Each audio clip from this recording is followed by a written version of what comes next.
So when did you come to Crawley? Long time ago, 1952. I was just 1 year old at the time. Well, I'm a child of the war, not during the war, but born just after it. My dad was in the RAF, my mum was in the Land Army.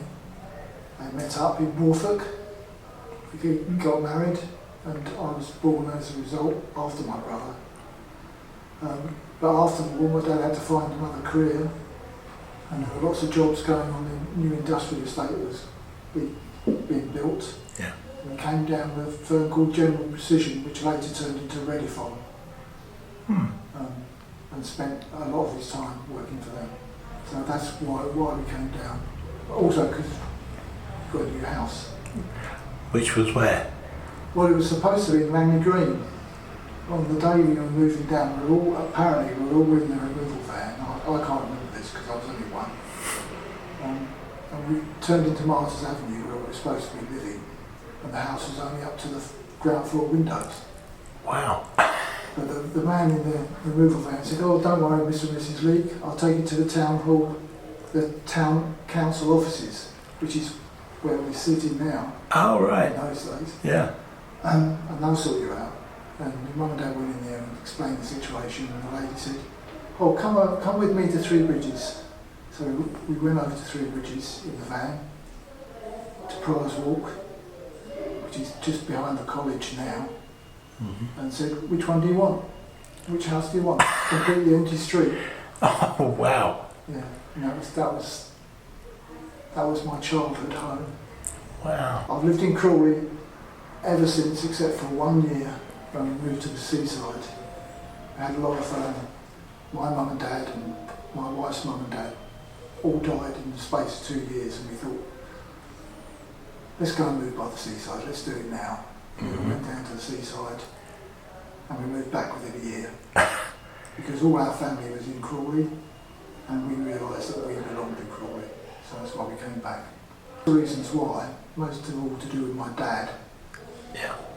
Because he took me down to Town Meadow, which for newbies to the town is where the bowling alley and the cinema is now, and was the home of Crawley Town FC from 46 through to 97. And when was that? What age were you then? He took me down when I was 5. We lost our first 3 matches, but something caught because I kept on going back, and we won the next one 6-1. So when we first moved in, because we lived in Three Bridges, and the shops were in the high street, and in between them was woods, no Queen Square. Oh. But there was a little lanes that you'd have to walk down to get to the shops. Then they boarded it all in, started building Queen Square, which was opened in 58, I think. So yeah, it was woods. It was woods from Manor Royal all the way through to Southgate and beyond. Central belt of woodland. It was fantastic growing as a kid. Because one of our favourite places to play when we were kids was in the Hawthwoods. And we lived in Three Bridges, which is the other side of the railway line, but there was a pedestrian crossing across the railway line where you could just open the gate and walk across. And you had to watch out for the trains. And you was going to the Hawthwoods and it was full of pits. Yeah. And most kids thought, oh, these must be bomb craters, but they're not. They're iron pits. And that's where the iron was dug out and taken down the hill to Furnace Mill, which is now where Furnace Green is.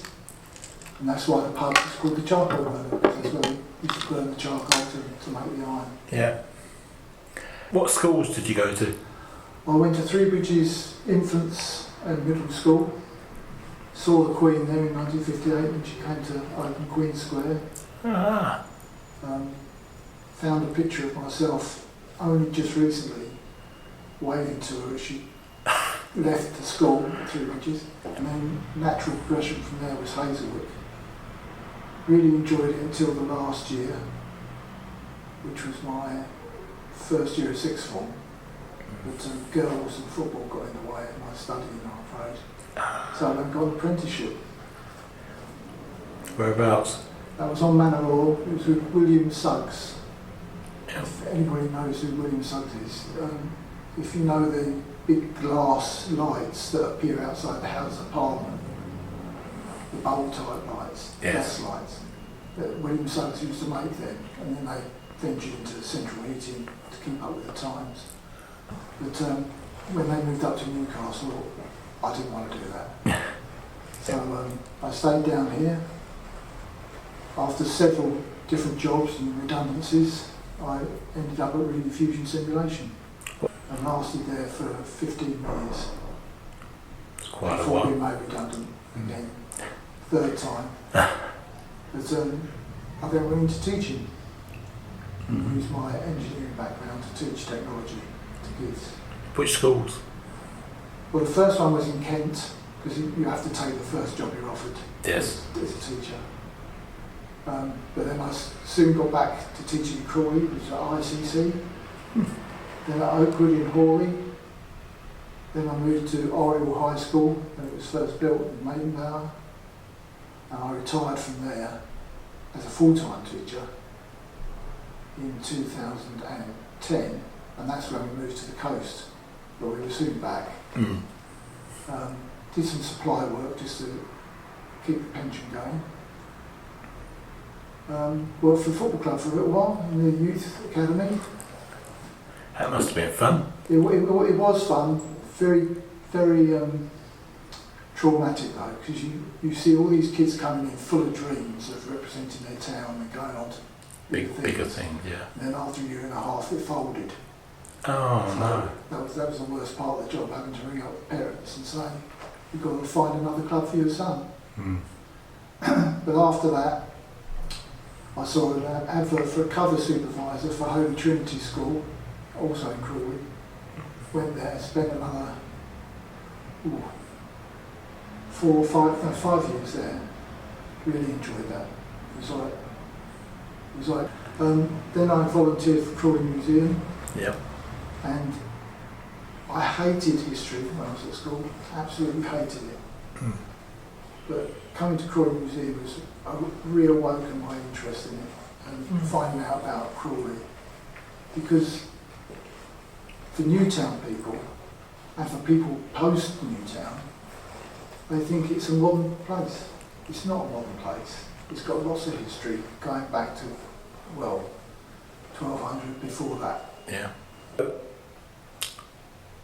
Picking one particular thing, why do you feel you belong in Crawley? What's the most important part?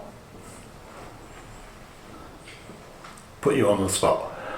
The most important part for me about belonging to Crawley is the feeling of community that it engenders. And whatever you're interested in, I mean, I'm interested in football, and that's a little community all on its own. But yeah, it's a feeling of community, knowing that people, if you ask them, will do their utmost for you. Yeah. And I believe they do in Crawley.